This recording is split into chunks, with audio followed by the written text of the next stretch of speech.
Hey, what's going on, guys? It's Victor here from Cyborg for Life, and today I want to talk about why it's a good idea to be in good shape before your leg lengthening procedure. Now, the bottom line is going to be that the better shape you are going into the surgery, the easier and quicker your recovery is going to be coming out, okay? And when I'm talking about getting in shape or being fit, I'm not referring to being super lean or ripped like a bodybuilder. In fact, that can actually work against you. No, what I'm talking about is, having a body weight that's within a healthy range, okay? Having good muscle flexibility, having good muscle strength, and then also having good cardiovascular fitness, okay? So I want to dive into these 4 different aspects and talk about how you can attain each one for an optimized lengthening procedure, okay? So first off, your body weight. Why is it a good idea to have a body weight that's, under control? Well, in my opinion, I think that it prevents you from weight bearing too aggressively too soon.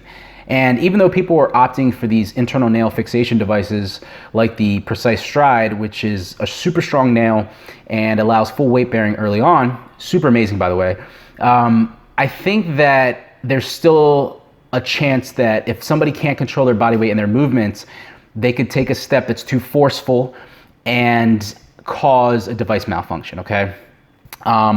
I remember, in fact, back to my own surgery time when my doctor told me of a patient who, took this step, or whether they tripped or slipped or whatever, and they just couldn't control their body weight and the device malfunctioned. They had just finished the distraction phase and the bones collapsed, and they had to start all over. There was complications and whatnot. That scared the crap out of me, and I was super cautious, and I used the walking devices all the time, crutches and whatnot, and I seriously think you guys should too. I don't think that anybody should, just straight on go crazy. You can definitely weight bear if you have the Precise Stride, but be careful, be cautious, okay?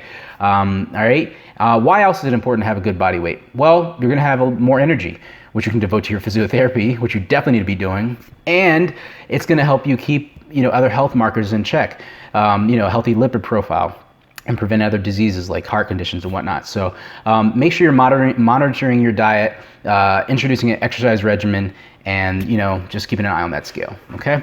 Next up is muscle flexibility. So I think that this is one of the most important aspects of it, because everybody knows that whether you're getting taller or fixing a leg length discrepancy, it's super important to stretch, because the muscles are attached to the bones and they're gonna come along for the ride, right? So when you're stretching these muscles, they're gonna get really, really taut. And if you don't have enough slack in your muscles, if you will, then that can cause things like tight, stiff joints, okay? It's gonna make it harder to walk properly, run properly, or do any other type of athletic performance on the other end, okay? So you need to make sure that you're stretching effectively through a full range of motion on a consistent basis for months on end leading up into your surgery, okay? I think that I posted a video a while back about stretching, but you can also Google YouTube. They have way better videos than I do. I know that for me, when I got my tibia done, I would stretch the calves like crazy. Okay, the gastrocnemius, the soleus, the tibialis anterior. I also stretched the upper thigh muscles because it was a kinetic chain. Everything's connected. So I would stretch the quadriceps, the hamstrings, the glutes, the abductors, adductors, everything, because I didn't want any potential restrictions that were going to inhibit my athletic performance on the other side, okay? And even then, I still was tight in my calf. So you really need to make sure that you're staying on top of your stretching, because the doctors will tell you that physiotherapy is super important, okay? And that's where flexibility comes in. All right, so next up is muscle strength. Why do I think that that's important? Well, what's the point of having limber and loose muscles if they're not strong? And I know a lot of people think that a strong muscle is a stiff muscle. Well, that could be no further than the truth, okay? Because it's actually that the person probably just isn't stretching. But when you're lengthening your bones, okay, you're not only gonna stretch the muscle out, but you're gonna create new muscle in there, okay, actually new muscle. And that new muscle is gonna be really, really weak for a while. And that's why people have trouble walking, or running for a while, or getting back to their athletic performance for up to maybe even 2 years after the surgery. It happens a lot quicker for a lot of people, but some people could take time. And if you have weak muscles to begin with and you weren't strengthening those muscles leading into the procedure, you're gonna have a harder time preventing injuries, recovering properly and getting through your physiotherapy effectively enough, okay?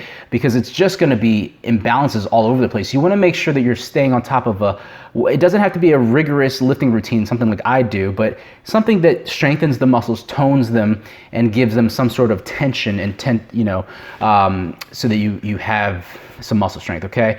I'll probably post a video on some of the leg exercises you can do, because I know I didn't really do that in the future, but definitely have some sort of regimen in place where you can strengthen your muscles, okay? All right, it's also important for your core, your core, like you want to be able to move around with your core and your trunk a lot, and also your arms. Like if you're going to be using walking devices or just getting in and out of chairs, you're going to be needing arm strength, so make sure you do that as well, okay? And then finally, cardiovascular fitness. Why is that important? Well, besides, and especially when people say that you're going to be sitting down and being sedentary for a long time, right? That's true. You're going to lose some of your cardiovascular endurance and fitness, but I think, in my opinion, having a good circulatory system is going to help prevent any clotting, okay? Blood clots that, could have issues.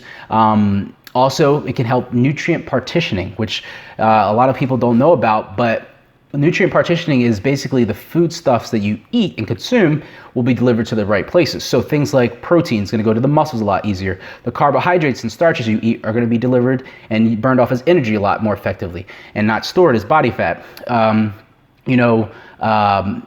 then the minerals and vitamins you ingest and eat out of your foods are going to be delivered to the bone for healing, okay? So it's super important that you have a good circulatory system. You were doing cardio, whether it's just, a 20-minute walk 5 times a week, okay, to improve that, and scaling it up to almost 45 minutes 5 times a week before your surgery, that can help tremendously, okay? I think that it's super important to do that. I remember, for me, I was actually competing in a competition that summer, so I was already in good cardio shape, so that was taken care of. But you want to make sure that you have a good cardio endurance, okay?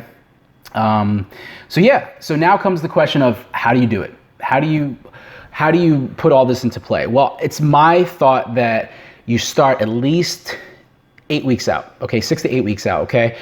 Flexibility, you probably want to start a little further out, because a lot of people don't believe that it's as important to do flexibility right before. And it's true, you really can't reap the full benefits. It can help, but I think flexibility should be done, maybe 3 months or even 6 months out leading into it to get some benefit out of it. But everything else can be done within 8 weeks out, okay? And you don't have to do anything rigorous or crazy like me, all right? You just want to make sure that you're in decent shape, okay?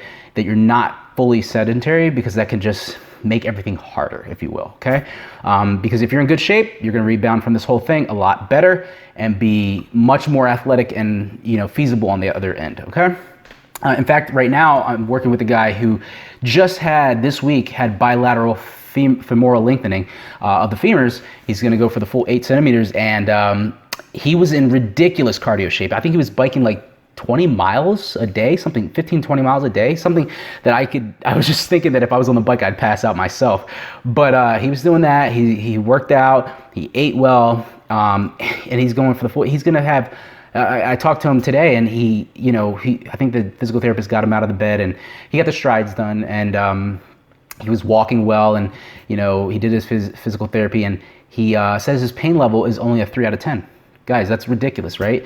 So I think that it kind of goes to show you that being in shape before the surgery kind of helps that resilience and that tolerance, if you will, when you get the surgery done. So it's just going to make you better, okay? So, and I expect a full recovery for him. I'm going to make sure that he does. So, all right, guys, that's all I have for you today. I hope you enjoyed the video, and I hope you learned why it's important to be in decent shape before your leg lengthening procedure, okay? If you found the video helpful, hit that like button. Be sure to subscribe, and until next time, this is Victor from Cyborg for Life, signing out.